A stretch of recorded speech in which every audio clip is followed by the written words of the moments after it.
welcome to episode number 18 of the LSR podcast. My name is Matt Brown, joined each and every week by the brightest minds in all of the gambling industry. This week, Adam Candy, Dustin Gowker, Eric Ramsey. I know you guys are all very happy at the triumphant return of Matt Brown to the podcast because I know this thing does not work without me. I'm pretty sure we had a podcast last week and I hosted it, but that could have been a fever dream. Listen, here's the problem. I was afraid that I was going to kind of get, Wally pipped here and things like that because you do have that deep, sultry tone, and the listeners out there might have been accustomed to hearing that from moving forward. But I got the feedback, and Adam, they said, they really just like you as an analyst is what it is. I am best served in short doses. Both women and listeners would tell you that. That's. I thought that was Eric's motto, but I guess not. We'll just. I guess we'll just move on from there. But yeah, we have some very, very big news here, which will be the bulk of the podcast. A major announcement came down yesterday. But before we get into that, let's just go ahead and start here, Eric, with some North Carolina news. We have spent a fair amount of time talking about this bill in North Carolina that is officially law. Last week, Governor Roy Cooper signed the tribal sports betting bill into law to make North Carolina the 7th state to do so this year. This is retail only for the 2 Cherokee properties in the mountains, but looks pretty good. Apart from that, has in-state collegiate betting, which some states have decided to shun lately. North Carolina avoided that little trap. And there's no licensing process here for the 2 tribes, so logistics should be pretty quick. Caesars operates both properties, so it will no doubt operate the sports books there as well. Yeah, not really much to say we haven't already talked about. North Carolina sports betting is legal. Dustin, on the power rankings, on the Gowker power rankings, when it comes to sports betting bills, where does the North Carolina bill fall? I don't know, 0. Is that can I rank it to 0? It's again, it's exciting that we have another sports betting state, but it is only at 2 tribes. It's not mobile. The big deal if they get mobile done somehow next year. I'll throw one in here too. There's another Caesars book up in upstate New York and near Eric's former stomping grounds is live at Turning Stone. So there are now 3 books in New York as well. So I'm a little bit more excited when a New York sports book opens than a Western North Carolina sports book opens, I think, right now.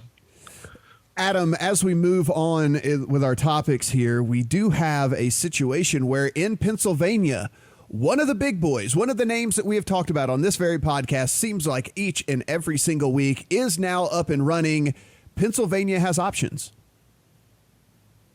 Pennsylvania certainly has more options than it did just a week ago because FanDuel Sportsbook is now live with its mobile app for both Android and iOS. And that's really a big deal that we know Sugar House had come up with a workaround with GeoComply where you're able to do geolocation through a separate app.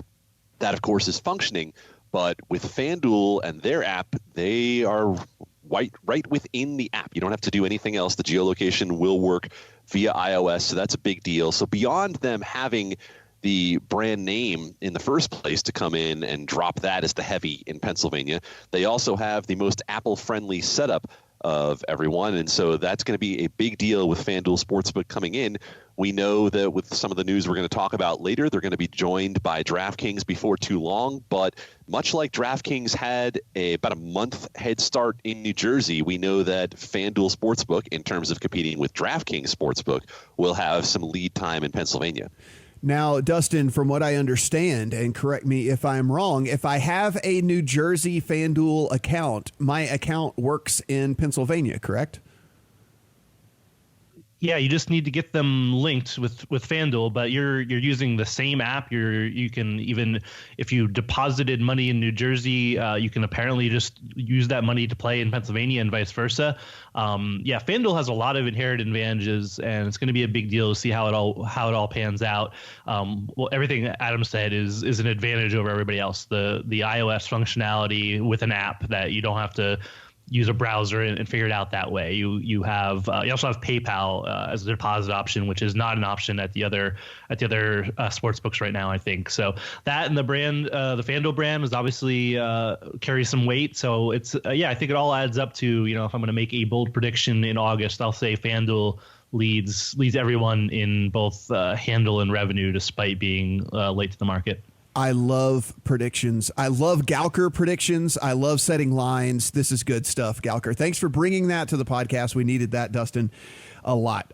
Since there's not new states popping every day, we aren't really getting the updates each and every week from you on the where you sit as far as that goes. So I really like having that on the podcast. Yeah, the over is going to get crushed now for a number of states. So I said I have a lot of liability on the over, so not looking good. Yeah, so slide into Dustin's DMs if you had any action with him. He will pay promptly. I hear that he is not like WSOP.com in Nevada. Oh, did I throw a little shade? Oh, wow. I did. I threw a little shade there. Eric, tell us about the I states there in Indiana and Iowa. The I states, both of these have sports betting laws in place earlier this year. Both of them have mobile betting, and both will likely launch before football season. We have a new piece up on Legal Sports Report this week about Iowa in particular. It's actually college football that is driving the urgency there. Obviously, college sports, a big deal, college football, especially in Iowa. They have already begun to issue licenses. I think there's 14 casinos that are already licensed. This will be a competitive market. Just about everyone you can think of has a partner lined up, both DraftKings and FanDuel, as well as a new player. We're going to see Betfred come over from the UK into Iowa, so a little interesting there. And same thing with Indiana moving toward launch, looking maybe possibly just after Iowa, but also looking likely before football season. So the list is about to grow. You say we've been slowing down with state updates, but now all those laws we passed are gonna start to be enacted. So it's gonna be a busy football season of regulation. The pace of this stuff is breakneck. Like, it's shocking that we're just passing these laws not that long ago, and we're already going to have retail sports books. This beats just about, other than, New Jersey went live quick because they've been trying to do it for forever. They had, we had Delaware, which already had a form of sports betting live, but this is from law to a sports book, like, really fast. I don't know if that's a good thing. I hope we don't see some problems and missteps, but I'll be optimistic and say the regulators in Iowa and Indiana, who I don't have a whole lot of familiarity with until now, will get this right. But it is a little scary / shocking to see that we're introducing sports betting, a totally new form of gaming in these states in really a really quick fashion. And Adam, I suppose we would be remiss if we did not mention that Indiana is the home of the NCAA, so the irony in all of this is not lost upon us. Oh, far from it. Indiana certainly has pushed its launch forward, and the NCAA has not been, we'll say, the friendliest when it comes to sports betting over time. They continue to have a very hesitant attitude. We will say, from the perspective of those of us living in Nevada, it was a huge step that the NCAA backed off its policy of not allowing national championships in states with single game wagering. Of course, that wasn't targeted specifically to Nevada. There were some previously scheduled competitions in states that had legalized sports betting where the NCAA was about to get itself into some hairy situations. And of course, all of these stories that we kind of flew through here because we have such a big story to talk about here, you can find on legalsportsreport.com. So be sure and head over there, and you can follow on Twitter at LSP Report.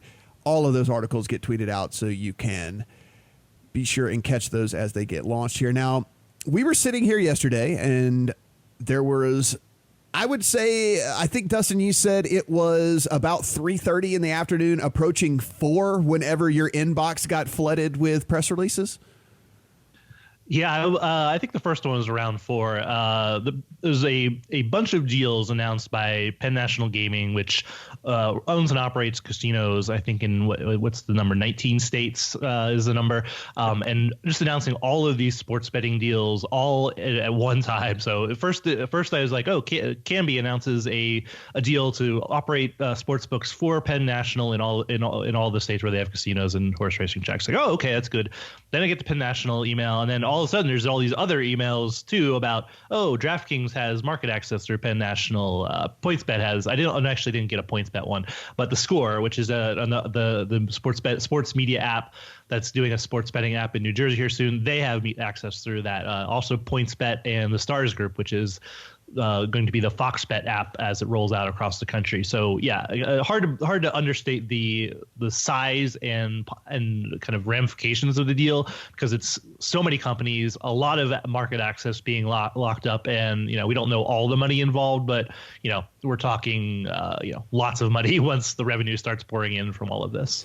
Yeah, DraftKings, PointsBet, TheScore, and Stars Group, as you mentioned, are the ones involved here. From Penn's Senior Vice President of Interactive Gaming, said, we are pleased to be providing the top names in sports betting, iGaming, and poker access to our company's non-primary licenses to conduct these operations in exchange for a combination of upfront cash and equity, one-time market access fees, and ongoing revenue sharing. Now, Eric, one of the things that is mentioned right there is iGaming and poker as well. So while we focus really, a ton on this podcast on the sports betting, because that seems to be the stuff that continues to gain the most traction and certainly the most bills getting thrown out there. However, they do mention that iGaming and poker, because when you look at this, DraftKings does have a casino aspect to their side of things. Of course, we know the Stars Group has a casino and a poker side of things to their business as well. So this deal isn't strictly just sports betting. Yeah, it seems to be quite a forward-thinking thing. It is those two companies that have an iGaming presence outside of sports betting.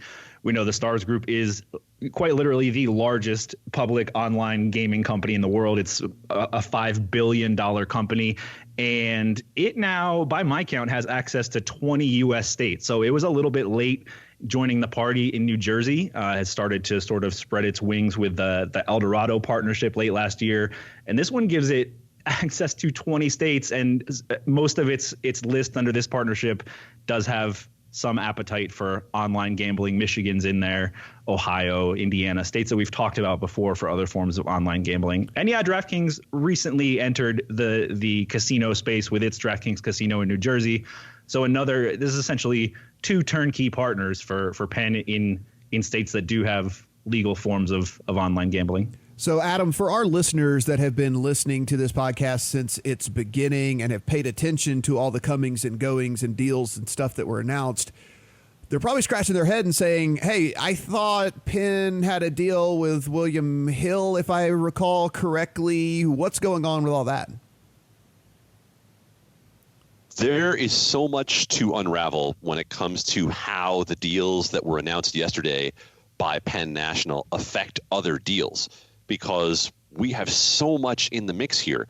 You have Eldorado and William Hill. You have Eldorado and Caesars. You have DraftKings and Caesars. We were already in the mode of trying to figure out what was going to happen with some of the Eldorado properties in terms of who was going to run sports books. Is William Hill going to take over the book at Caesars? Caesars doesn't seem particularly thrilled about that idea. So those are the things that we were in the process of trying to figure out. Now we have even more to try to figure out, because the thing we didn't really talk about there is that each of these deals, each of the four deals that we talked about, includes a priority ranking for who gets skins in certain states. And some of them, it's first, second, third. You don't know who has the priority for either the operator or for Penn National under its own branding for whatever the property happens to be. So we are, I would say, in the first inning of a 15-inning extra inning game here to try to figure out what's going on. Yeah, so as we got a statement from Canby that said Canby's strategy has always been to partner with Tier 1 operators, particularly those that share our vision and passion for sports and sports wagering. In Penn National, we have found an ideal partner, one is that not only passionate about providing high-quality sports wagering experiences to our customers, but a company that adheres to the highest level of ethical business standards. So, Dustin, it looks like this William Hill thing, there must not have been really any sort of actual deal made. Is that the only thing that you can kind of conclude from this? Because it seems as if they instantly just get, kicked out the door here, with exactly everything that we're seeing. I mean, Will Hill never had a national deal with with Penn National. It's always been they're operating here in Pennsylvania. I mean, they go back and they operate for a Nevada casino as well. So this is they had a partnership, but for whatever reason, whether it was we don't know what right now as it sits. I think why it wasn't expanded beyond that, and why all these other guys are in. I mean, DraftKings obviously had a little bit as well already with a West Virginia deal, but I'm not sure. I don't know as we sit here exactly the machinations, all of this. But yeah, William Hill had been a leader in market access and doing these deals and still is. But the fact that they weren't involved at all was definitely a little bit shocking. All right. So, Eric, you wrote up this article over at LSR. So let's start here with DraftKings and kind of what this means for DraftKings. I think the big takeaway that we saw that, that people will start seeing instantly, well, not instantly, but certainly see sooner than later, is the fact that this gives them a door to Pennsylvania, which obviously is operating. Yeah, Penn National owns 2 properties in Pennsylvania. It was already up and running with its own Hollywood branded platform under the Hollywood casino license. It also owns Meadows, which had not yet applied for a sports betting license. It was sort of a free agent license, and DraftKings has scooped that up. Remember, they did have that partnership with Caesars that did not include Pennsylvania. There's only one skin. Caesars is going to use its own skin in Pennsylvania, so DraftKings did not have a home. It does now, and by my count, it's up to 17 states of access, so also expanding in a big way. Again, it raises as many questions as it answers with the Caesars partnership. Some of those states are exclusive. We don't know which ones. Some of them overlap with the new Penn deal. So lots of questions still, but certainly big news for DraftKings access. When we throw out these big numbers of states, though, I think you have to put an asterisk next to it when we can look at some of these individually too. But DraftKings, they got access to 7 states, actually 6 new states with this deal. They already had a deal for West Virginia to get in via Penn National. So we're actually looking at 6 new states. 2 of those states are Texas and Florida. They get the first skin of those states. I don't know. In 2075, they get the first. I mean, the deal is worth 10 years with a 10-year extension. Like, I don't know. Number one, I'm not betting on Texas to pass a sports betting law anytime soon. And if they are, I'm certainly not betting on them understanding what skins are and letting, a bunch of people, partner with in Texas, it would be the track that Penn National operates there. And Florida, same way. Like, I just I don't see the value. Like, maybe there's value in there. Maybe they know stuff about legislative machinations that I don't know, but it's like when you look at the full number of states, like, okay, Florida, Texas, great. Is that really worth anything? And is that going to even happen anytime soon? And if it does, will DraftKings have access to a skin? Like, so they have the number 1 skin, but I just don't know that that's super exciting to me. From DraftKings, with dozens of states having already legalized sports betting or poised to do so in the near future, this expanded partnership ensures DraftKings is positioned to quickly enter new markets. Penn National Gaming brings tremendous resources, people, and experience to the partnership. And as we finalize the terms of the deal, it was abundantly clear there's a real synergy between our 2 companies that bodes very well for the future. Now, Adam, you talked about the advantage that FanDuel has, and of course that they will have, at least for the foreseeable future, there in Pennsylvania. This was almost a must-have for DraftKings, right? For them to kind of keep up. I mean, we saw them out of the gate in New Jersey, and they were kicking ass there for a while, and then FanDuel really rallies and becomes the one that's making all the money over there. So this was really, really, really important for DraftKings, right? It's huge, and it actually is not something I expected. I had multiple people who are pretty reliable sources say to me that DraftKings wasn't going to be able to play in Pennsylvania at all. Behind the scenes, there was some doubt as to whether they could get a partnership done. Now we see that the partnership that they got done really wasn't specifically about Pennsylvania. It's about a much larger deal that Pennsylvania falls into. But yes, this is a huge thing for DraftKings, especially because that early advantage didn't end up holding for DraftKings in New Jersey. FanDuel ended up surging ahead of DraftKings and has stayed ahead through all of 2019. So now you look at Pennsylvania and say, can DraftKings potentially make some headway there? The thing you have to keep in mind for all of the operators when it comes to Pennsylvania, and a year ago we would have been talking about this as the only thing about Pennsylvania. The fee and licensing and tax structure in Pennsylvania is going to make it very difficult for even the most successful of operators to turn a significant profit. Remember, they all have to pay $10 million just to get in, and then it is a 36% effective tax on their revenue. So for DraftKings, for FanDuel, when your marketing costs aren't as high because you have the brand names built in, then it might be a little easier to make that profit up front. But I would expect all of them to be less profitable by a long shot than New Jersey, at least in the short term.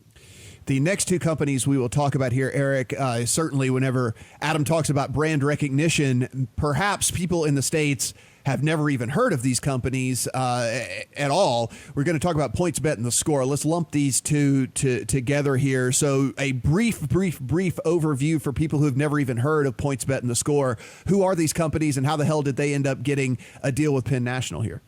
We'll start with PointsBet, since it's the existing sports betting company. This is an Australian company that has moved over to the United States in the last year. It has access to New Jersey and Iowa so far, pending launch in Iowa.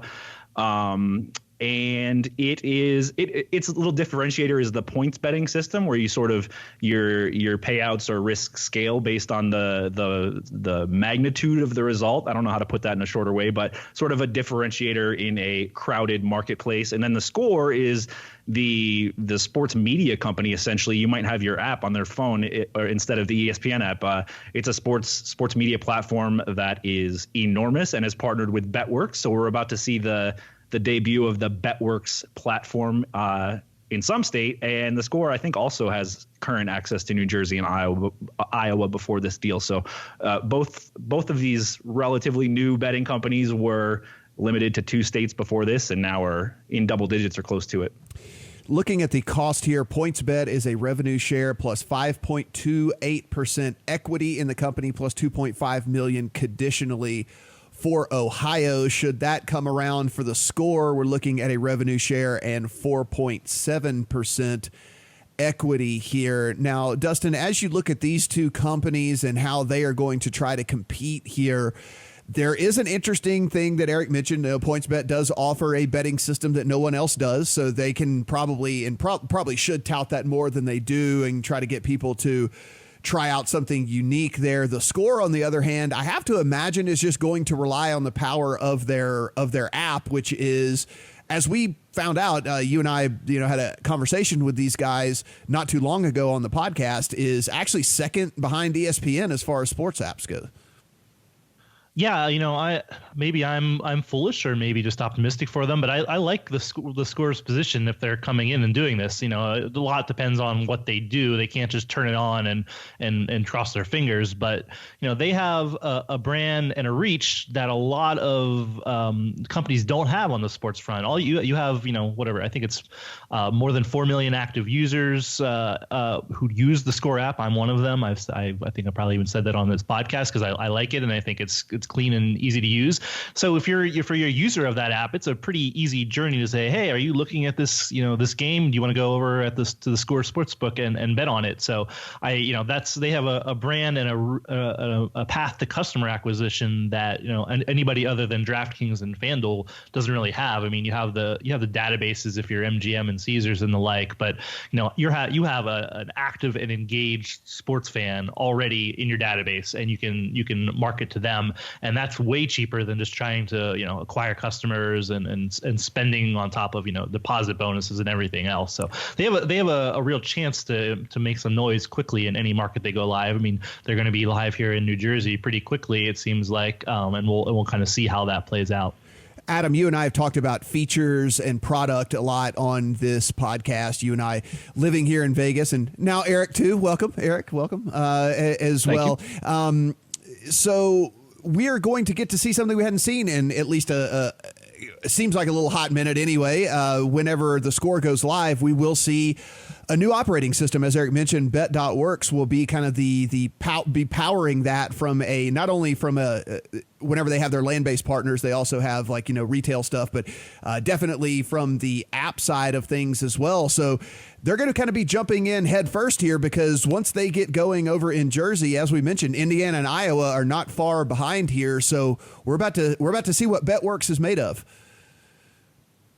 we've heard a lot of buildup with this company. We've seen a lot of big names go to this company, and now it's time for the proof of concept to hit the market and see exactly what's there. Like Dustin said, there's such a brand behind this in the first place, and having that app native on people's phones to start with gives them a great opportunity. There's a flip side to that. You get one shot at this. You're not a product that you're convincing someone to download and they have to try to figure it out. They expect that whatever level of service you're providing with that app that gives them scores and information, that's the level of service they're going to get for sports betting. So you need to make sure that whatever is delivered by BetWorks within the Score app measures up to whatever you've put together as your own strength in the first place. And finally, the last group that we mentioned here, the Stars Group. If you guys have been poker players in the past, you understand what the Stars Group brings to the table. You understand what kind of company and how big the company actually is. But Eric, for those that have not been kind of in the poker industry there and aren't sure, where the Stars Group all fits in here, why don't you give them a little briefing? Well, yeah, like I said, it's the largest public online gaming company in the world. It's really hard to overstate its reach or its impact in other markets. And yeah, a little slow getting off the ground here in the States, at least compared to some of the other operators, but looks like that is about to change. This part of the deal is probably the most intriguing to me. We talked about the iGaming and poker component of it, but even from a sports betting perspective, the $12.5 million is the largest flat fee component of this. There's also a revenue share component, an additional fee if Texas ever gets there sometime in the next century or so. But, Stars was already on its way with that El Dorado partnership. I think that was something like 11 states. And, Dustin's point is well taken, but actually a lot of these are in the conversation, at least Colorado, Michigan, Ohio, states like that, Missouri, states that have considered sports betting, Louisiana. One thing that jumps off the page to me here is the little one next to Illinois. Illinois is a one skin state, and the Stars Group apparently has that one skin. If this goes the way we think it will, then this looks like maybe we're going to see Fox Bet in Illinois. Remember, this is another deal that the Stars Group has made recently, partnering with Fox Sports to rebrand their platform as Fox Bet. If I'm reading this correctly, we're going to have Fox Bet instead of a Penn National branded product in Illinois. So, Dustin, this is probably the biggest news to come out of this, right, would be the fact that, yeah, there was BetStars. It really seemed like it was struggling pretty mightily to gain any sort of traction over there in New Jersey, despite the fact that it's a pretty decent product. I mean, the app works pretty well, certainly better than anything that is available in Nevada. The online client is pretty good as well. Still very British. I think that they need to kind of American it up a little bit if they want to make it more appealing to those guys. But you could only imagine that whenever we see the debut of Fox Bet, that it's going to be all American, right? Yeah, definitely. I think it's the same thing. It's bets. I mean, PokerStars did and still does have a pretty good brand, but the BetStars brand not nearly as exciting. People don't associate PokerStars with sports betting here in the U.S. yet. So having kind of starting fresh with a new brand, it's gonna look pretty much the same under the hood. It looks like, but they're gonna it's gonna be Fox is going to have a say in it and what it looks like, and obviously could have a same way of the score. There could be some kind of functionality where you could be looking at stuff on a Fox app or a Fox live stream or on TV and pushing users to the Fox Bet product. So yeah, I think that's a big deal. And I don't know where you have us on our agenda here, but I do want to. We've been talking about this market access stuff, but the big portion here is Kambi really hit a home run here.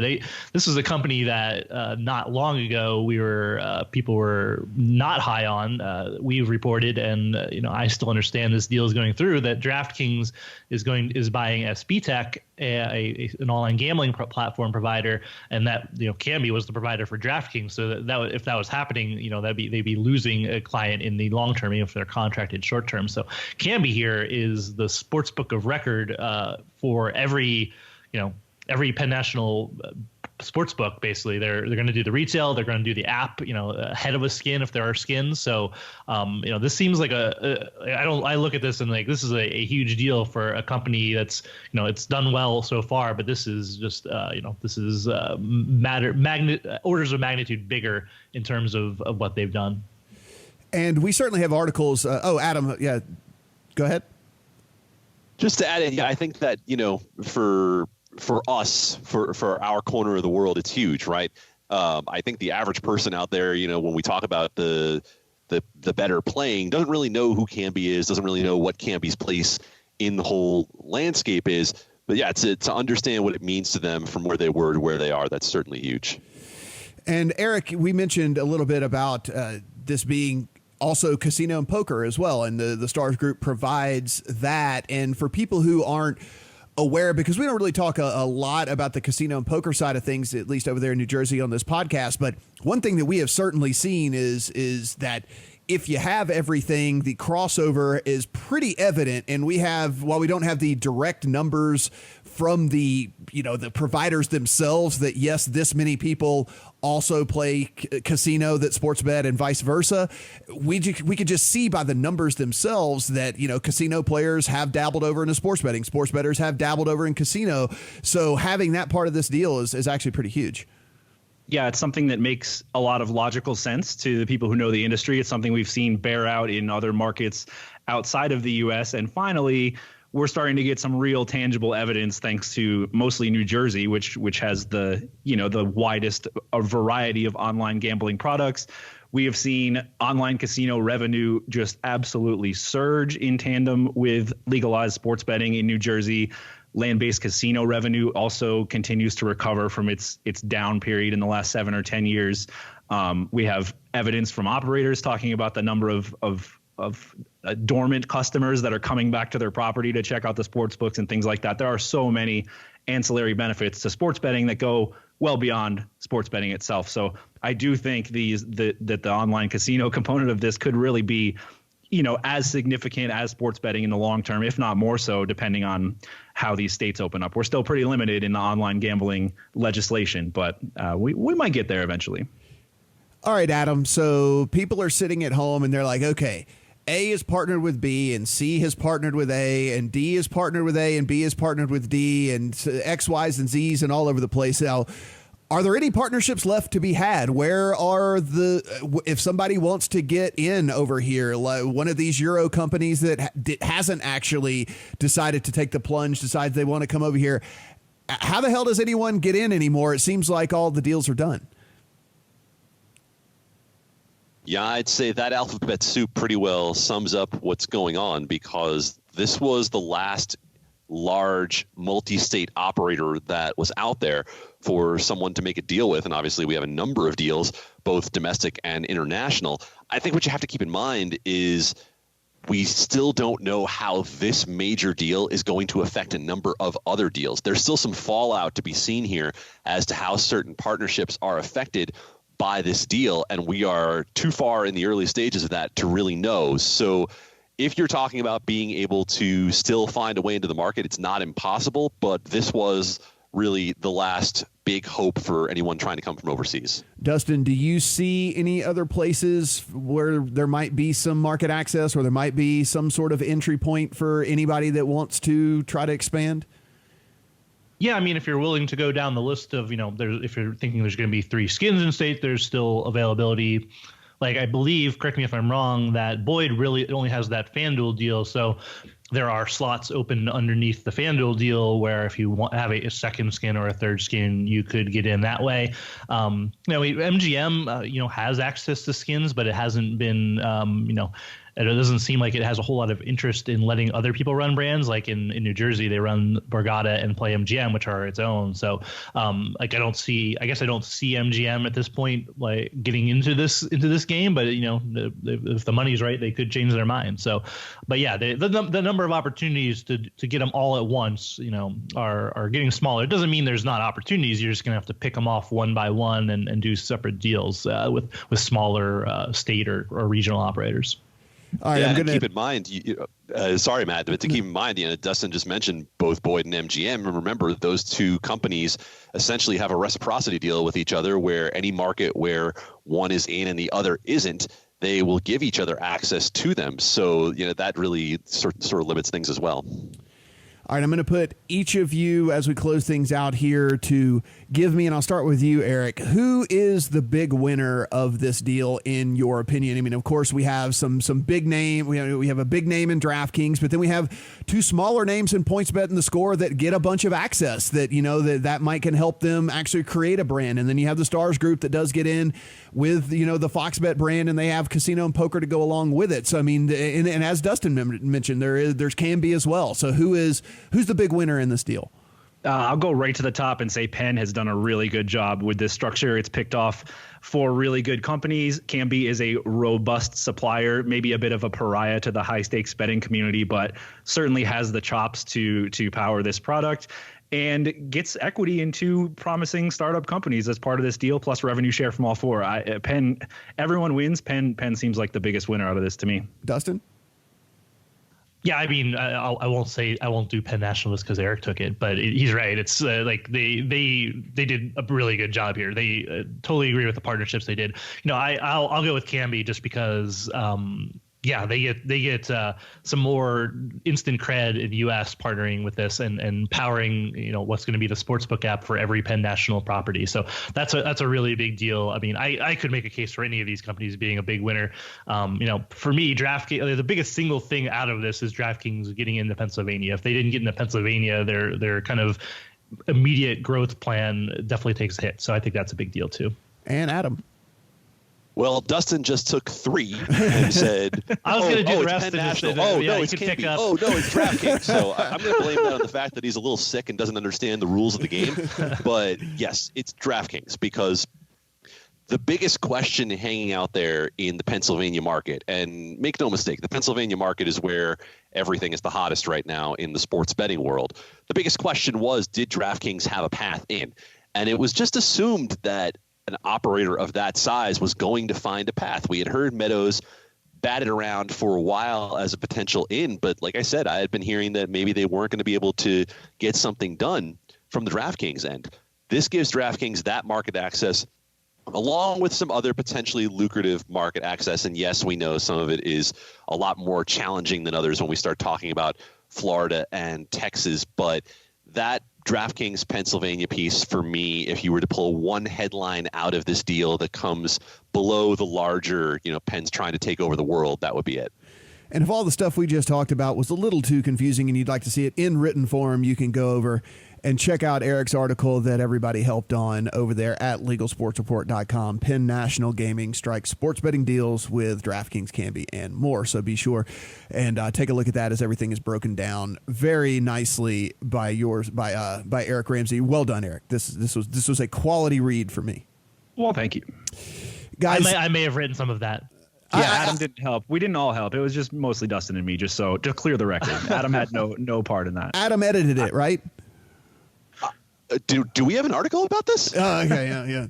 He thought we were just doing the audio portion of this. Yeah, I thought the website is secondary. I'm here for the podcast. Guys, as always, we are on Apple Podcasts, we are on Google Podcasts, we're on Stitcher, we're on Spotify. We would love it if you would go in and you would subscribe. And if you are so inclined to rate and review, a 5-star is preferred. A 4-star is aight. Anything below that, just skip it. Don't do it. We would prefer you to just leave it alone. Like, don't do that. 3 stars and below just don't really look all that great when other people are looking around. So don't do that. 5s and 4s, we will certainly take them. For Adam, for Eric, for Dustin, I'm Matt. See you guys next week.